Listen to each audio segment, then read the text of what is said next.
사사기 7장 19절부터 23절까지 우리 다 같이 읽겠습니다.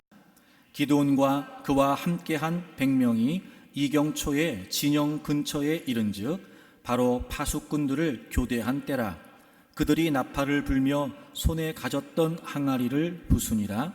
세 대가 나팔을 불며 항아리를 부수고 왼손에 횃불을 들고 오른손에 나팔을 들어 불며 외쳐 이르되 여호와와 기드온의 칼이다 하고 각기 제자리에 서서 그 진영을 에워싸매 그 온 진영의 군사들이 뛰고 부르짖으며 도망하였는데 300명이 나팔을 불 때에 여호와께서 그 온 진영에서 친구끼리 칼로 치게 하심으로 적군이 도망하여 스데라의 벳시다에 이르고 또 답밭에 가까운 아벨무홀라의 경계에 이르렀으며 이스라엘 사람들은 납달리와 아셀과 온 므낫세에서부터 부름을 받고 미디안을 추격하였더라. 아멘. 펭귄들을 이렇게 살펴보면요, 떼를 지어서 먹이를 구하기 위해서 바다에 나간다고 그래요. 근데 가만히 살펴보니까 바다 앞에서 바닷속에 있는 천적에 대한 두려움 때문에 먹이를 구해야 됨에도 불구하고 바닷물 속으로 뛰어들지를 못하는 거예요. 그리고 계속해서 주저하면서 망설이고만 있는 거지요. 그러다가 한 마리 펭귄이 바닷물로 뛰어들면 나머지 모든 펭귄들도 다 뛰어든다고 합니다. 무리 가운데서 제일 먼저 바다에 뛰어드는 펭귄을 퍼스트 펭귄이라고 한다고 그래요. 펭귄만 그럴까? 그렇지 않은 것 같아요. 보면 위험하고 불확실한 환경에서 모두가 두려워하고 망설이고 있을 때 용기를 내서 가장 먼저 도전하는 사람들이 있지요. 이제 그리고 나면 그제서야 주저하고 보고만 있었던 또 다른 사람들도 함께 뛰어들어서 동참하기도 합니다. 사랑하는 교회 여러분, 여러분들은 어떠십니까? 개인적 삶도 그렇습니다.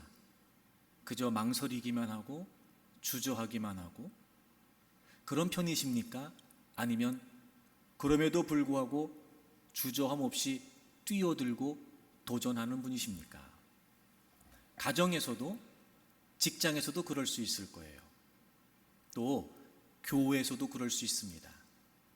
이런저런 이유와 형편을 내세우면서 방관하고 망설이고 주저하고 있을 때 누군가는 그 모든 것들을 뒤로하고 그 위험 속으로 뛰어드는 거지요. 마치 퍼스트 펭귄처럼 말입니다. 여러분들은 어떤 분인 것 같습니까? 그걸 보면서 이런 마음이 들었어요.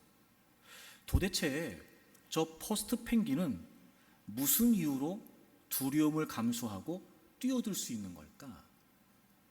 그 바닷속에 먹이가 있지만 동시에 천적도 있어서 섣불리 뛰어들었다가는 잡혀먹을 수도 있는데 말입니다.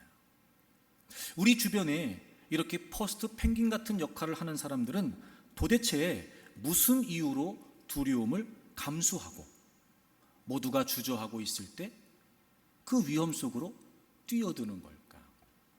도대체 무슨 이유로 두려움을 감수하는 걸까요?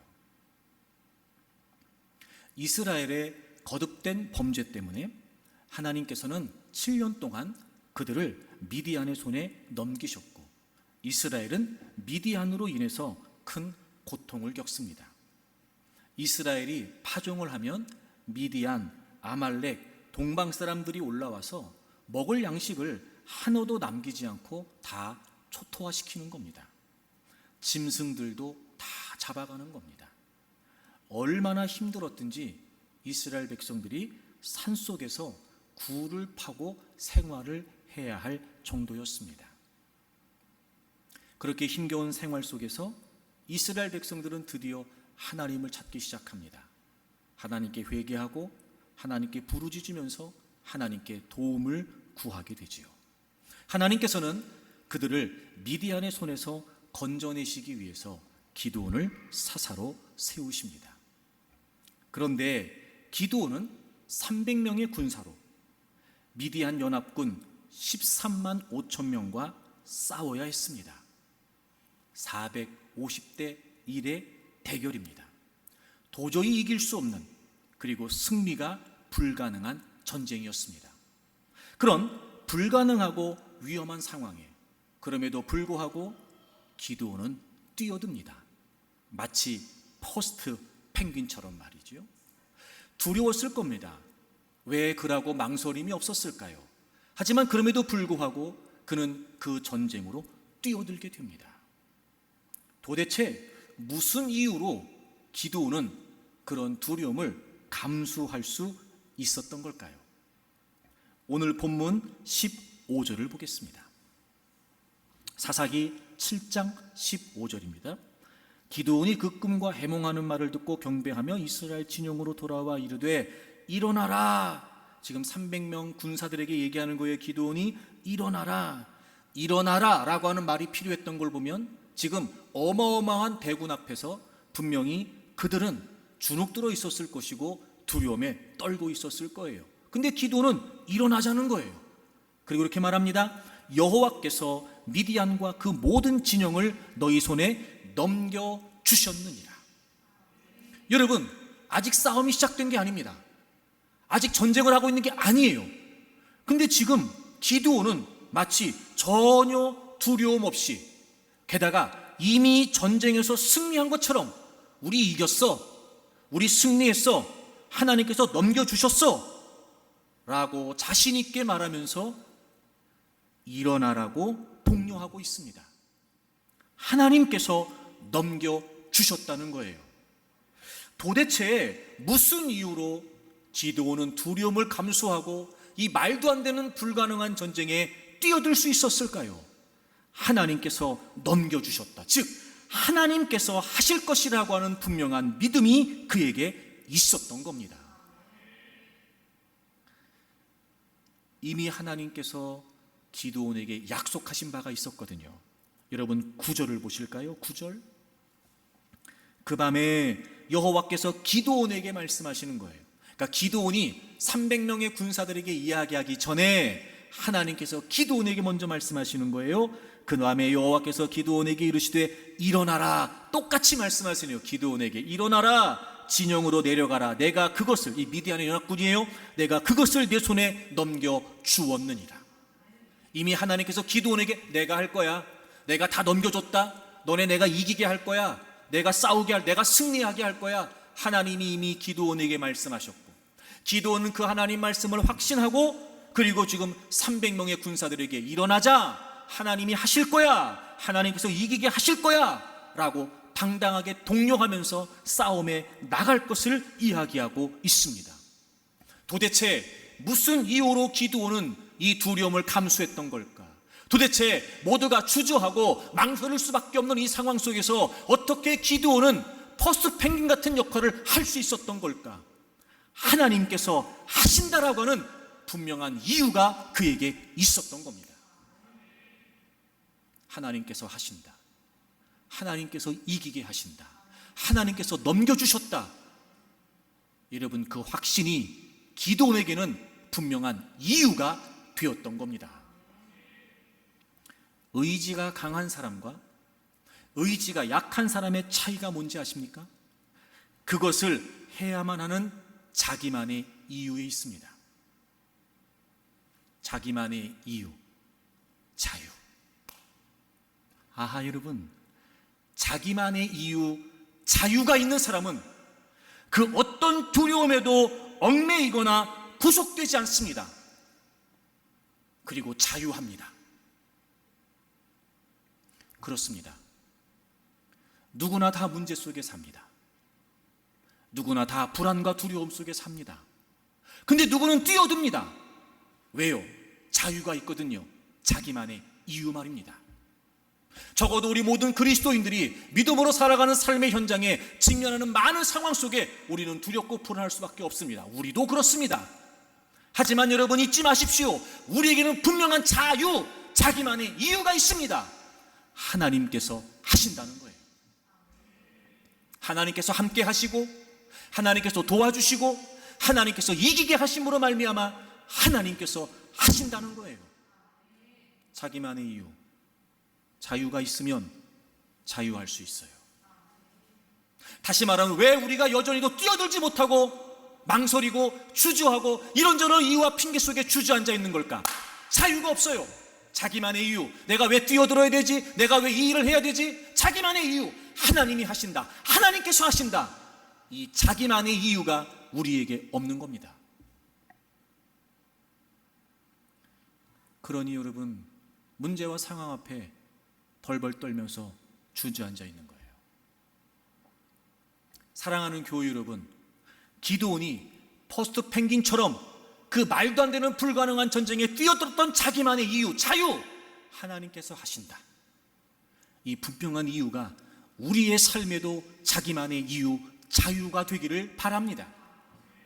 그리고 여러분, 그 자유가 여러분을 모든 두려움과 불안함으로부터 자유하게 할 것을 믿으십시오. 자유로 자유하십시오. 자유가 있으면 자유할 수 있습니다. 그리고 힘과 용기를 얻어 기꺼이, 누군가 보기에는 무모하다, 누군가 보기에는 불가능하다, 저게 되겠냐라고 말할지 모르지만, 아니요, 하나님이 하신다라고 하는 자유, 자기만의 이유가 있는 사람들은 그 모든 두려움과 염려로부터 자유하기에, 결코 얽매이거나 구속받지 않기에 얼마든지 기꺼이 그 전쟁에 뛰어들 수 있습니다. 우리가 이제부터 인생을 살면서 이 자유, 하나님께서 하신다는 자기만의 이유가 확고해지기를 바랍니다.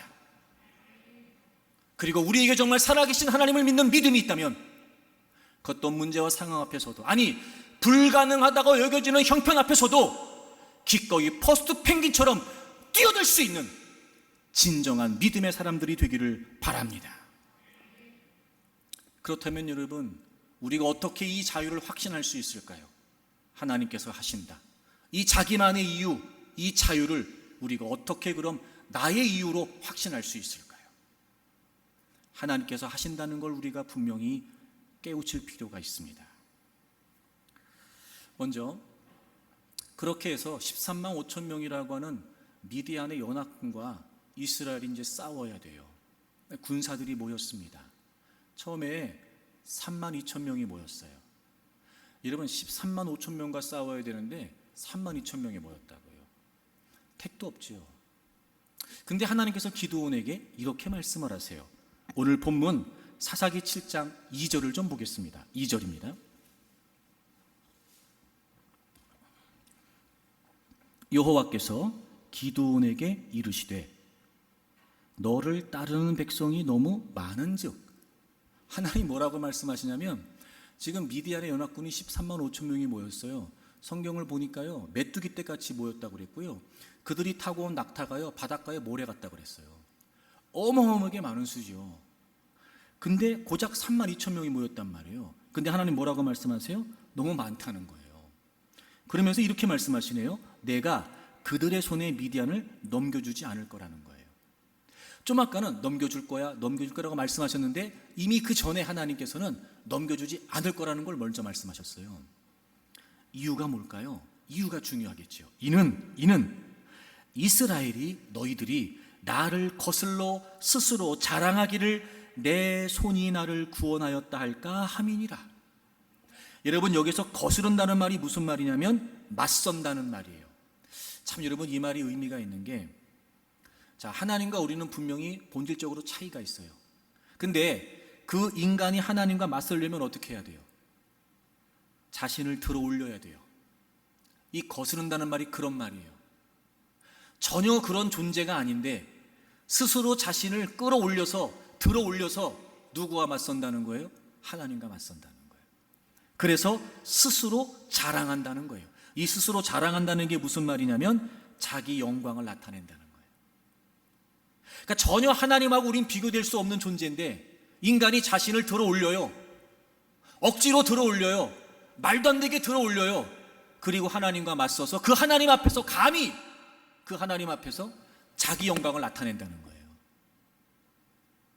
하나님께서 너네 너무 많아, 내가 넘겨주지 않을 거다. 이유가 뭔지 알아?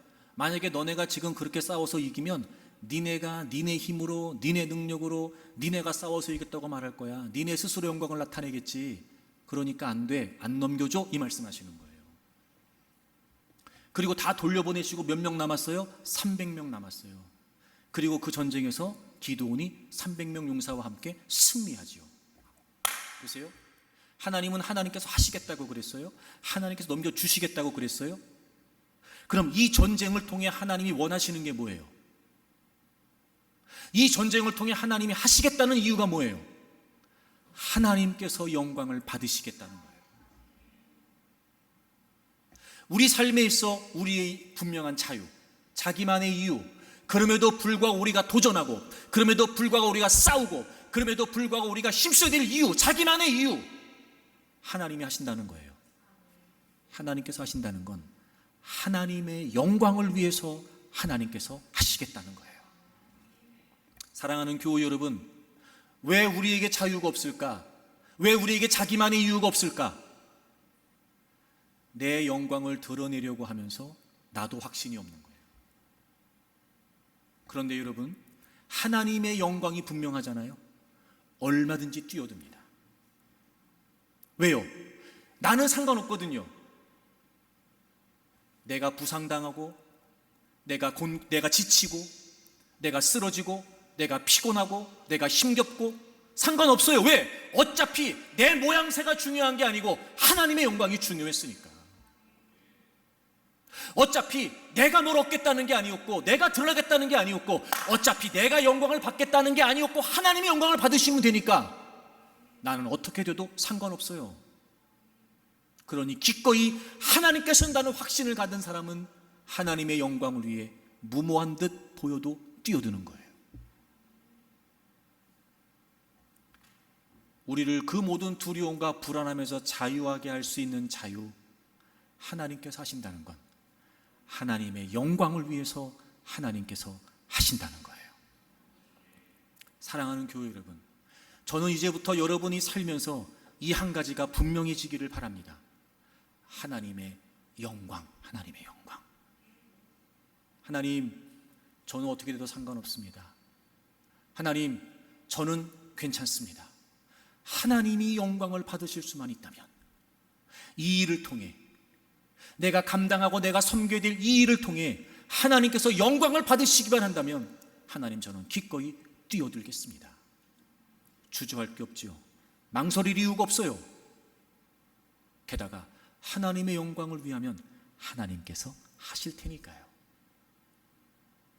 우리의 영광을 위하려고 하니까 하나님께서 하신다라고는 확신이 없는 게 아닐까요? 하지만 누구라도 하나님의 영광을 위하는 게 분명하다면 하나님이 하신다는 사실 또한 확신케 되겠죠. 자유가 자유하게 합니다. 여러분 스스로의 삶을 돌아보십시오. 나는 입술로는 하나님의 영광을 거론했으나 정말 하나님의 영광을 위해 내가 살고 있는가? 아니면 하나님의 영광을 빙자하여 나는 여전히 내가 드러나기를 원하고, 내가 높아지기를 원하고, 내가 영화를 누리기를 원하는 건 아닐까? 과연 내가 누구의 영광을 위해 살아가고 있는 말이에요. 사실 여러분, 이스라엘 백성들이 이렇게 오랜 시간 어렵고 고통을 당했던 이유는 하나님의 징계였단 말이에요. 그 본질적인 이유가 뭐였냐면, 자, 사사기 6장을 보겠습니다. 10절을 보죠. 우리 사사기 6장 10절을 보세요. 내가 또 너희에게 이르기를 나는 너희의 하나님 여호와이니 너희가 거주하는 아모리 사람의 땅의 신들을 두려워하지 말라 하였으나 너희가 내 목소리를 듣지 아니하였느니라 하셨다 하니라. 왜 지금 이스라엘 백성들이 그런 고통을 겪고 있냐? 하나님이 분명히 말씀하셨어요. 너희들이 살고 있는 그 가나안 땅에서 그들의 신을 두려워하지 말라. 여러분, 여기서 두려워하지 말라는 말은요, 겁낸다는 말이 아니라 그 신을 경외한다는 말이에요. 경외한다, 그 신을 섬긴다, 이런 뜻이에요. 하나님께서는 분명히 가나안 땅에 들어가야 된 이스라엘 백성들에게 여러 차례 말씀하셨어요. 그 땅에 있는 우상, 그 땅에 있는 이방신들을 섬기지 말고 너희들은 나만 섬기라는 거예요. 당연히 하나님만을 경외해야 돼요. 이스라엘 백성들은 당연히 하나님의 영광을 위해 존재해야 돼요. 근데 여러분, 그들은 그 가나안의 신들을 섬겼어요. 여러분, 이스라엘 백성들이 하나님께 제사를 드리지 않은 게 아니었습니다. 여전히 그들은 하나님을 자신들의 하나님이라고 고백했거든요. 이런 거죠. 종교적으로는 하나님을 경외했을지 몰라요. 하지만 실제적으로는 우상을 경외했단 말이에요. 이런 이중적인, 이런 모순적인, 하나님을 하나님이라고 믿고 하나님을 하나님이라고 고백하는 그들이 하나님 이외의 것들, 하나님을 대신하는 많은 것들을 만들어 놓고 그런 우상의 신들을 경외하고 있었단 말이에요. 그래서 그들이 지금 고통을 당하고 있어요. 하나님이 하나님 백성들에게 원하시는 게 뭐예요? 하나님의 영광을 위해 존재하라는 거예요. 사랑하는 교회 여러분, 여러분에게도 자기만의 이유, 이 자유가 확실하기를 바라요. 누구의 영광이요? 하나님의 영광이요. 과연 나는 하나님의 영광을 위해 존재하고 있는가? 과연 나는 하나님의 영광을 위해 하나님께서 하신다라고는 나만의 이유가 분명한가? 여전히 내 영광에 얽매여 있으니, 여전히 내가 드러나는 거에만 관심이 있으니 여러분, 우리는 자유가 없는 거예요. 여러분, 이제부터 하나님의 영광을 위해 살 수 있기를 바랍니다. 그게 용기가 되고, 그게 힘이 되고, 그게 능력이 됩니다.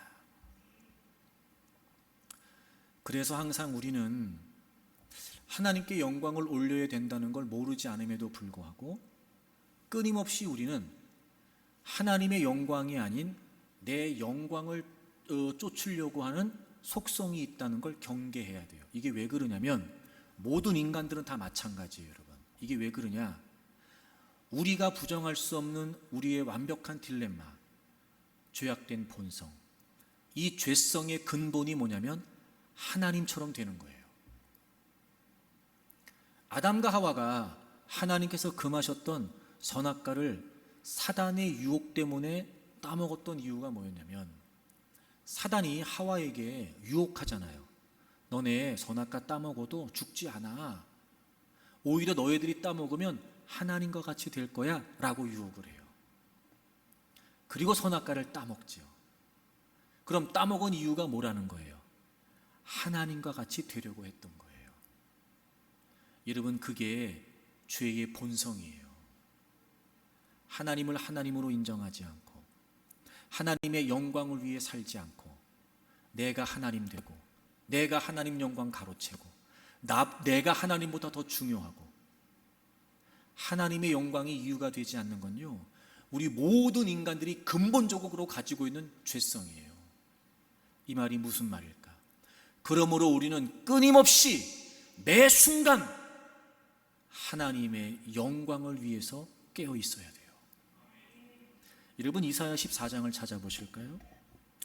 12절을 보시면 너 아침의 아들 계명성이여 이렇게 되어 있어요. 아침의 아들 계명성, 문맥상에서는 교만한 바벨론을 의미해요. 근데 이 내용은 전통적으로 모든 신학자들이 사단에 대한 내용으로 해석을 해요. 그러니까 문맥상으로는 바벨론이에요. 그런데 그 의미는 뭐냐면 바로 사단을 말해요. 너 아침의 아들 계명성이요. 여러분이 계명성 뭔지 아시죠? 금성, 루시퍼, 바벨론과 사단을 상징해요. 어찌 그리 하늘에서 떨어졌으며 너 열국을 엎은 자여 어찌 그리 땅에 찍혔는고. 그러니까 원래 사단은요 하나님을 수종들던 천사였어요. 근데 하늘에서 쫓겨났어요. 땅으로 쫓겨났어요. 이유가 뭐였냐면 13절, 네가 네 마음에 이르기를 내가 하늘에 올라 하나님의 뭇별 위에 내 자리를 높이리라. 하나님의 별 위에, 하나님 위에 내 자리를 높이겠다는 거예요. 감히 말입니다. 감히 내가 북극 지폐의 산 위에 앉으리라. 14절, 가장 높은 구름이 올라가. 여러분이 구름이라, 특히 구약 성경에서 구름이라고 하는 표현은 종종 하나님의 임재를 상징해요. 그러니까 이건 하나님을 상징하는 거예요. 가장 높은 구름, 거기에 올라가서 지극히 높은 분, 누구겠어요? 하나님이에요. 하나님과 같아지리라 하는도다. 그러나 이제 네가 수월 곧 구덩이 맨 밑에 떨어짐을 당하리로다. 이런 원수마귀는 아직은 하나님이 허용하시기 때문에 활동하고 있지만 마지막 주님이 재림하시면 결국 다 영원한 불못에 처해지게 돼요. 여러분, 사단의 속성이 뭐예요? 사단의 본질이 뭐예요?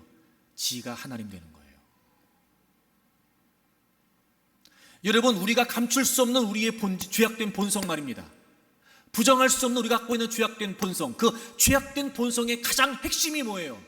내가 하나님 되는 거예요. 하나님 영광 가로채는 거예요. 하나님 이용해 먹는 거예요. 그러니 여러분, 확신이 없지요. 하나님의 영광을 위한다는 게 분명하면 하나님께서 하신다는 걸 믿을 수 있을 거예요. 그러니 여러분 뛰어들지요. 그런데 겉으로는 하나님의 영광을 거론하지만 사실은 내 영광이 더 중요하거든요. 확신이 있을 수가 없어요. 하나님께서 하신다라고 하는 확신을 가질 수가 없어요. 그러니까 주저하고 망설일 수밖에요. 여전히 두려움과 불안함에 사로잡혀 살 수밖에요. 기꺼이 뛰어들지 못하는 거예요. 여러분 경계하세요. 저에게도 여러분에게도 감출 수 없는 우리의 속성, 내가 영광을 얻으려고 하는, 하나님과 같아지려고 하는, 하나님의 위치를 차지하려고 하는, 하나님의 영광을 가로채려고 하는 속성이 우리 안에 있다는 걸 놓치지 마십시오. 이 부분을 경계해야 되는데요, 또 하나 이 부분을 우리가 깨우칠 필요가 있어요. 여러분 신명기 7장을 좀 보겠습니다. 그럼에도 불구하고 신명기 7장을 보세요. 7절입니다. 여호와께서 너희를 기뻐하시고 너희를 택하심은, 하나님이 이스라엘 백성들에게 말씀하세요. 하나님이 너희를 기뻐하시고 너희를 택해 주신 것, 그건 너희가 다른 민족보다 수요가 많기 때문이 아니라 너희는 오히려 모든 민족 중에 가장 적으니라. 강하기 때문에, 많기 때문에, 다른 민족에 비해 뛰어나기 때문이 아니라는 거예요. 하나님이 그들을 선택하신 것은 이유가 그들에게 있지 않다는 거죠, 여러분. 그럼 왜 하나님이 그들을 기뻐하셨고 그들을 선택하셨어요? 8절, 여호와께서 다만 너희를 사랑하심으로 말미암아, 하나님께서 이스라엘을 사랑하셨기 때문이었어요? 또는 너희의 조상들에게 하신 맹세를 지키려 하심으로 말미암아, 하나님이 하신 약속을 지키시기 위함이었어요. 이런 거예요.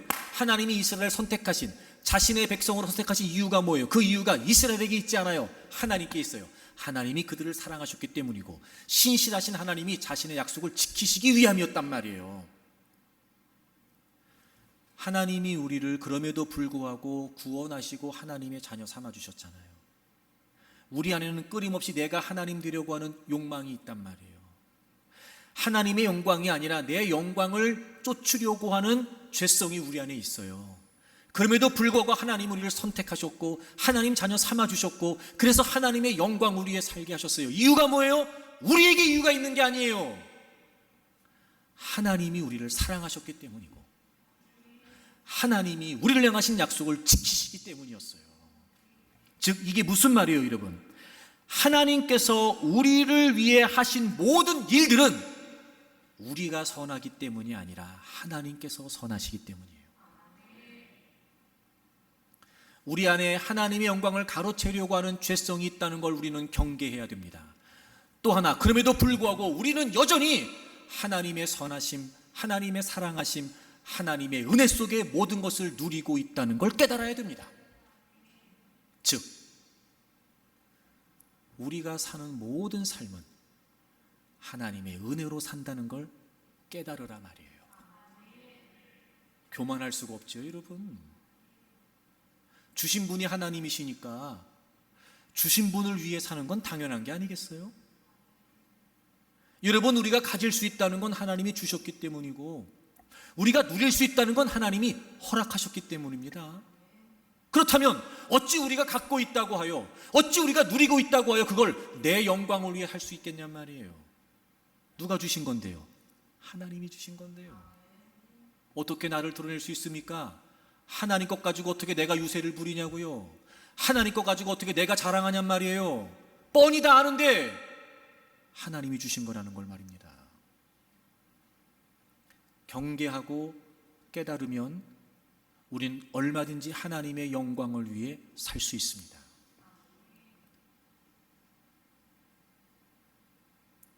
그래서 우리는 하나님의 영광을 위해 살아야 돼요. 즉, 이 말은 무슨 말이냐면 영광이라고 하는 표현은 하나님께만 쓸 수 있어요.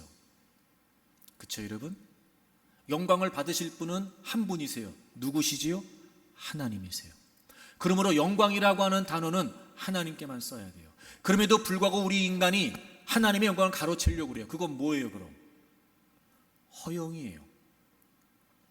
vain glory, 헛된, 거짓된, 속빈, 껍데기만의 영광이에요. 진짜 영광이 아니란 말이에요. 사랑하는 교회 여러분, 이제부터 하나님의 영광을 추구할지언정 여러분의 허영을 쫓지 마십시오. 정말 여러분이 어떤 어렵고 힘겹고 심지어 불가능한 상황에도 믿음으로 맞서 돌파하기를 원한다면 자기만의 이유, 하나님께서 하신다라고 하는 이 확신이 있기를 바랍니다. 우린 하나님의 영광을 위해 산단 말이에요. 하나님의 영광을 위해 하나님께서 하신다. 이 자기만의 확실한 이유가 우리를 그 어떤 두려움과 불안함에서도 자유하게 함으로 말미암아 기꺼이 승리를 향해 전진할 수 있는 이유가 될 줄로 믿습니다.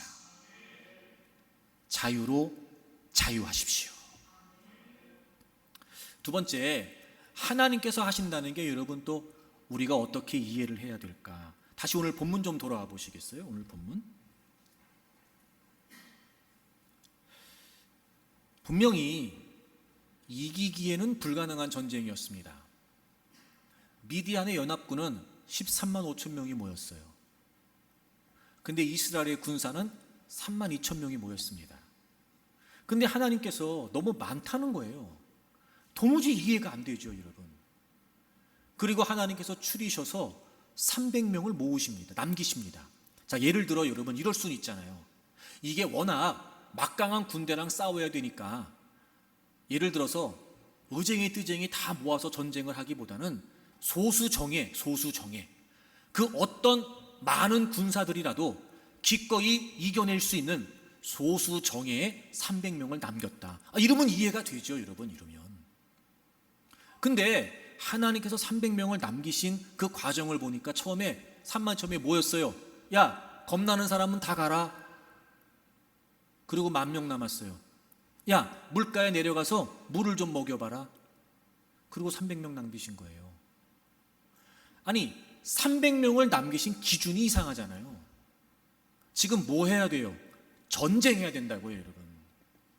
그러면 적어도 예를 들어서 이 당시에는 전쟁할 때 힘이 중요했을 테니까 덩치가 큰 사람들, 좀 힘 좀 쓰는 사람들, 아니 뭐 창이나 칼이나 활이나 이런 거 잘 사용하는 기술 있는 사람, 뭐 이런 사람들을 뽑아야 되는 거 아니겠냐 말이에요. 근데 하나님께서는 그렇게 다 돌려보내라고 하시더니 300명만 남기세요.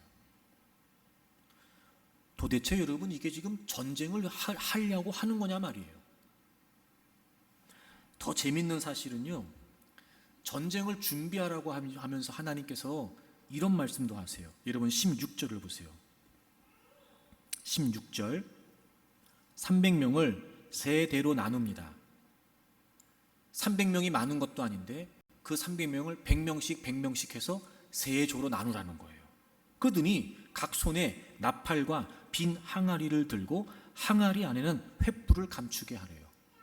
아니 그래서 그 300명에게 칼이나 창이나 화살이나 뭐 우리식으로 표현하면 한꺼번에 화살이 막 많이 나가는 그런 무슨 특별한 무기를 하나님이 주셔서 하나씩 쥐어주시든지 뭐 이런 것도 아니고 지금 어마어마하게 많이 모인 군사들과 싸워야 되는데 뭐 준비하래요? 항아리, 횃불, 나팔.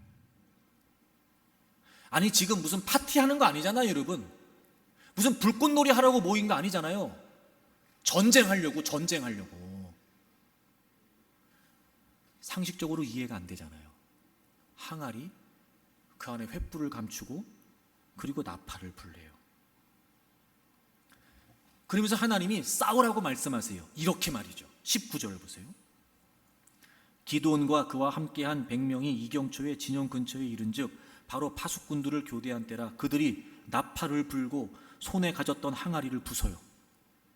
이게 지금 싸우는 거예요. 지금 전쟁하는 거예요. 지금 여러분 13만 5천 명을 앞에 놓고 지금 전쟁하는 거예요. 나팔을 불어요. 그 앞에서 항아리를 막 깨트려요. 그리고 20절 소리를 질러요. 21절 그리고 그 진영을 둘러싸요. 이게 싸움이에요.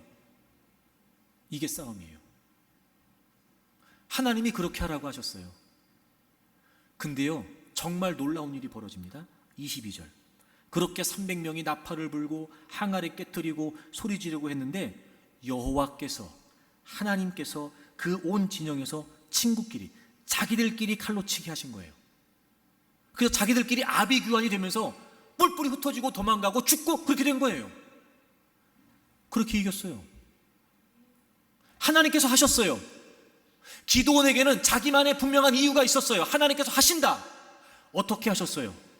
하나님의 방법대로 하나님이 하셨어요. 우리가 어떤 상황에도 정말 하나님을 신뢰하는 믿음으로 맞설 수 있으려면 자유가 있어야 돼요. 하나님께서 하신다는 자기만의 이유. 그게 뭐예요? 하나님의 방법대로 하나님께서 하신다는 거예요. 그러니까 하나님의 영광이라고 하는 이유가 분명하면 됩니다. 또 하나, 하나님의 방법대로 된다라고 하는 확신이 분명하면 돼요. 그러면 뛰어들어요. 여러분 놀랍지요? 이런 이야기를 하나님께 듣고 기드온이 전쟁했다는 게 놀랍지 않아요, 여러분? 이게 지금 전쟁의 방법입니까? 이게 지금? 이렇게 싸워서 이길 수 있단 말입니까? 누가 이길 수 있다고 상상이나 하겠습니까? 그런데 하나님께서 하셨어요.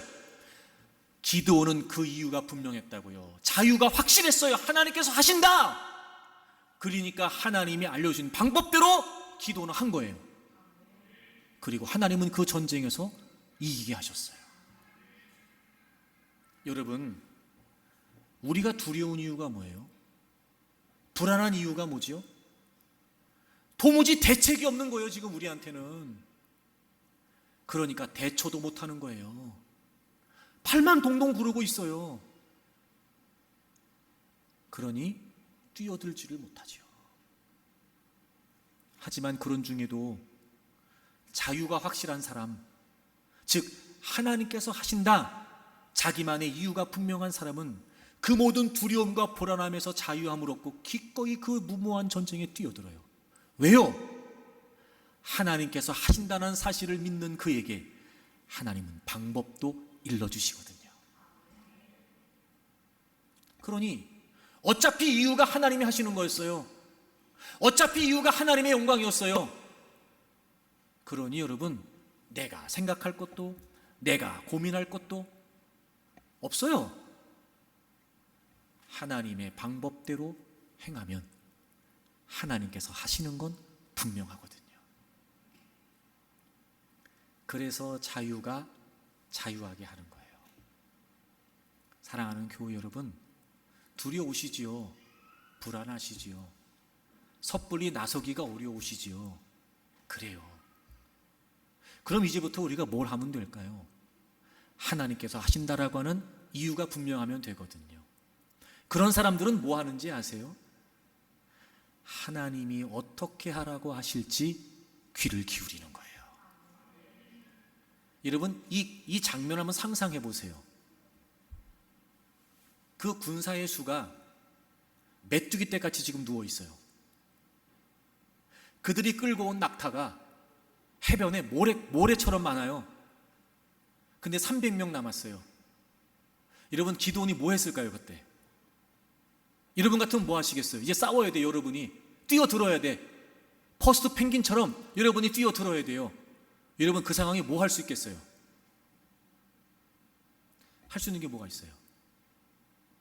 이게 계산이 됩니까? 작전이 나와요? 안 되죠. 뭐 하는 거예요? 하나님이 뭐라고 말씀하시는지 귀를 기울이는 거예요. 귀를 쫑긋 세우고 하나님 어떻게 하라고 하시는 거지? 아니, 하나님께서 하신다고 했는데 어떻게 하라고 하시는 거야?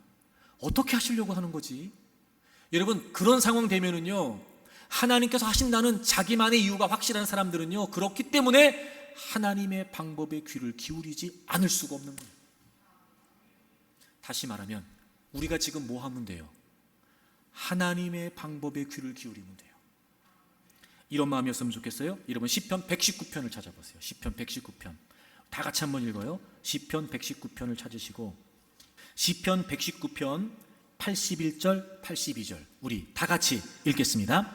나의 영혼이 주의 구원을 사모하기에 피곤하오나 나는 주의 말씀을 바라나이다. 나의 말이 주께서 언제나 나를 안위하실까 하면서 내 눈이 주의 말씀을 바라기에 피곤하니이다. 아멘. 하나님이 하신대요. 그러니까 하나님이 구원하시게, 하나님이 승리하신다, 하나님이 도와주신다. 그래요. 그걸 우리 믿어요. 그게 우리의 자유니까. 그래서 우리는 도전할 수 있으니까. 그래서 하나님의 구원을 믿는 사람들은 뭘 해요?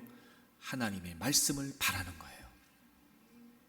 하나님이 나를 도와주시고, 하나님이 나를 지켜주시고, 하나님이 나를 안전하게 이끌어주시고, 그걸 확신해요. 하나님이 하신다는 걸 확신해요. 그래서 어떻게 해요? 내 눈이 주의 말씀을 바라는 거예요. 지금 우리에게 필요한 게 뭐예요? 지금 여러분의 삶에 필요한 게 뭐예요?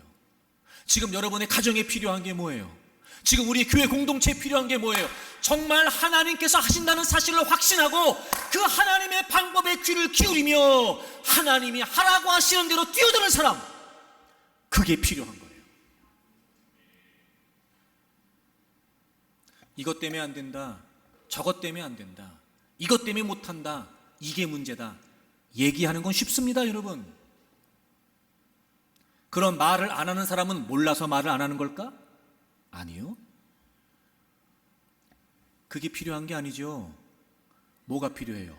그럼에도 불구하고 내 삶을, 우리의 가정을, 우리의 교회 공동체를 하나님께서 하신다라고 하는 자기만의 이유가 확실하여 하나님의 방법에 귀를 쫑긋 세우고 하나님의 방법대로 뛰어드는 사람이 필요한 거죠.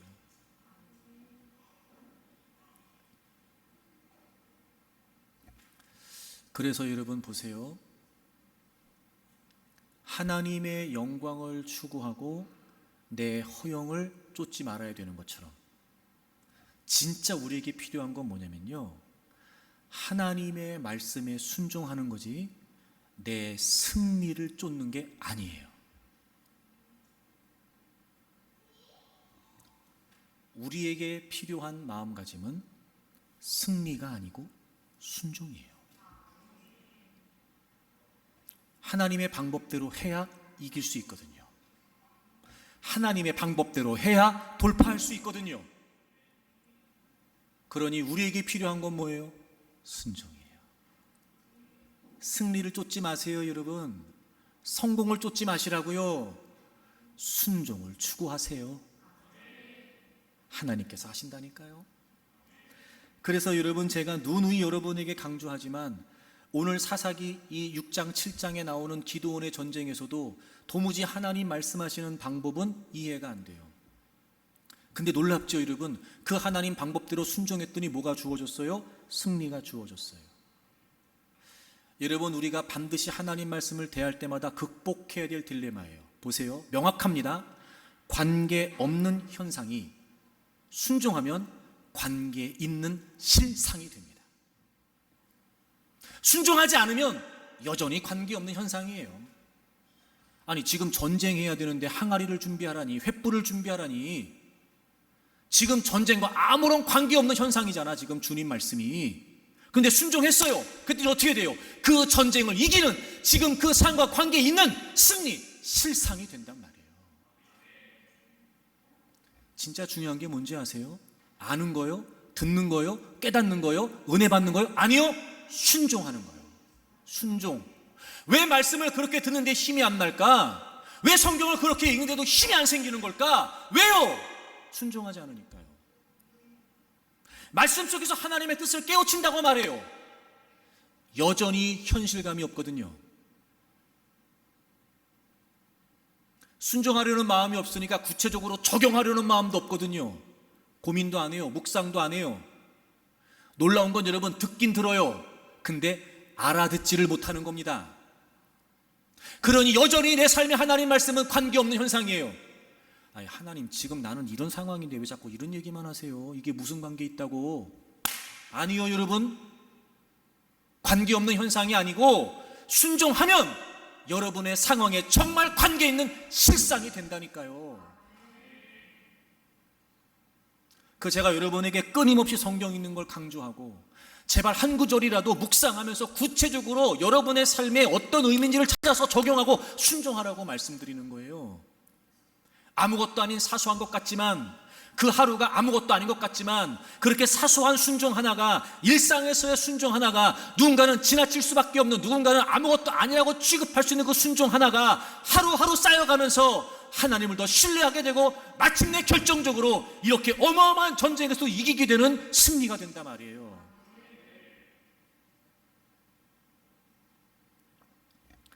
한양대 유용만 교수가 쓴 공부는 망치다라고 하는 책에 나오는 내용이에요. 제가 그대로 읽어볼게요. 많은 사람들이 책을 읽어야 된다고 생각하지만 실제로 책을 읽는 사람은 그렇게 많지 않다. 책을 읽는다고 해도 책에서 인생의 보물을 캐내는 사람이 별로 없는 이유는 절체절명의 위기의식과 뚜렷한 목적의식, 그리고 간절한 문제의식 없이 대충 읽기 때문이다. 제대로 읽지 않고 대충 읽으면 대충 생각이 나고 대충 세상이 보인다. 그러니 대충 거들떠 보며 읽을 바에는 안 읽는 게 낫다. 책을 읽는다는 것은 저자가 세상을 어떻게 다르게 보고 느꼈으며 그것을 어떻게 다르게 표현하는지를 읽는 것이다. 제가 이 글을 보면서요, 우리가 성경을 이렇게 읽고 있는 건 아닌가 싶은 마음이 들더라고요. 성경을 읽어요. 읽긴 읽지요. 그런데 실제로 읽는 게 아닐 수도 있는 거 아닐까? 인생의 보물을 캐내듯, 여러분, 우리 삶이 얼마나 절박해요. 우리 삶이 얼마나 힘겹냐고. 돌파해야 될, 극복해야 될, 해결해야 될 상황들이 얼마나 많아요. 그 문제의 답이 하나님의 말씀 안에 있는데, 하나님의 말씀을 읽으면서 들으면서 절체절명의 위기의식과 뚜렷한 목적의식, 게다가 간절한 문제의식도 없이 대충 읽는 거예요. 이 책의 저자가 말하잖아요. 대충 거들떠보며 읽을 바에는 안 읽는 게 낫다. 저는 이 말에 전적으로 동감합니다. 여러분, 성경은요, 읽기 위해 읽는 게 아니에요. 설교는 듣기 위해 듣는 게 아니라고요. 그 말씀을 읽고 들으면서 단순히 듣는 게 아니라 알아들어야지. 그리고 그대로 행하는 거예요. 위기의식이 있고 문제의식이 있고 목적의식이 있다면 대충 읽을 수 없죠. 어떻게 하나님 말씀을 대충 들어요, 여러분? 정말 주의 이름으로 부탁합니다. 이제 대충 읽지 말고 충실히 읽으세요. 말씀을 대충 듣지 마시고요, 충실히 들으세요. 그리고 제발 그 말씀을 따라 순종하세요. 관계없는 현상이라고 치부해버리지 마세요. 절대 하나님이 그러실 리가 없어요. 반드시 그 말씀을 순종하면 여러분에게는 관계 있는 실상이 될 겁니다. 무사람들이 깜짝 놀랄 만큼 어떻게 300명이 13만 5천 명을 이기냐 말이에요. 근데 하나님의 방법대로 그렇게 하면 승리는커녕 한순간에 몰살될 수밖에 없는 상황이잖아요. 13만 5천 명이 진을 치고 쳐다보고 있는데 거기서 나팔을 불고 항아리를 깨뜨린다고요, 여러분? 이게 승리입니까? 그럴 리가요. 근데 놀랍죠, 여러분? 그렇게 하나님 방법대로 순종하니까 승리하잖아요. 사랑하는 교우 여러분, 이제 성경을 읽고 설교를 들으면서 정말 여러분이 뚜렷한 목적의식을 갖고 문제의식을 갖고 그리고 간절하게 하나님의 말씀을 대하기를 바랍니다. 그리고 하나님의 말씀을 통해 하나님이 내게 뭐라고 말씀하시는가, 내가 오늘 지금 이 상황과 문제 속에서 순종해야 될 것은 무엇인가? 승리가 아니라 순종. 하나님의 방법대로 하나님께서 하시기 때문에 얼마든지 우리는 그 불가능한 전쟁도 뛰어들어 승리할 수 있습니다. 그러니 이제 여러분, 하나님께 순종하기를 추구하십시오. 여러분의 승리를 쫓지 마세요. 이제부터 하나님의 영광을 추구하십시오. 여러분의 허영을 쫓지 마세요. 자유가 자유하게 합니다. 하나님께서 하신다라고 하는 자기만의 이유가 있다면 얼마든지 그 불길 속으로 뛰어들 수 있습니다. 그래서 여러분, 하나님께서 하나님의 영광을 위해 하시고 하나님께서 하나님의 방법대로 하신다라고 하는 확신을 갖고, 저는 여러분들이 여러분의 가정에서, 여러분의 일터에서, 특히 우리 교회 공동체 안에서 퍼스트 펭귄처럼 온전히 하나님을 신뢰하는 믿음으로 뛰어들어 불가능하고 어려운, 감당하기 벅찬 그런 상황조차 풀어가고 돌파해가는 믿음의 사람들이 되기를 바랍니다. 자유가 자유하게 합니다. 이 자유를 확실히 여러분의 마음 가운데 품고 이제부터 전진해 갈 수 있기를 바라고, 여러분이 뛰어드는 그 자리가 하나님의 영광이 나타나는 자리가 되고, 여러분이 다 감당하는 그 자리가 하나님의 방법대로 놀라운 역사들이 나타나기를 바랍니다.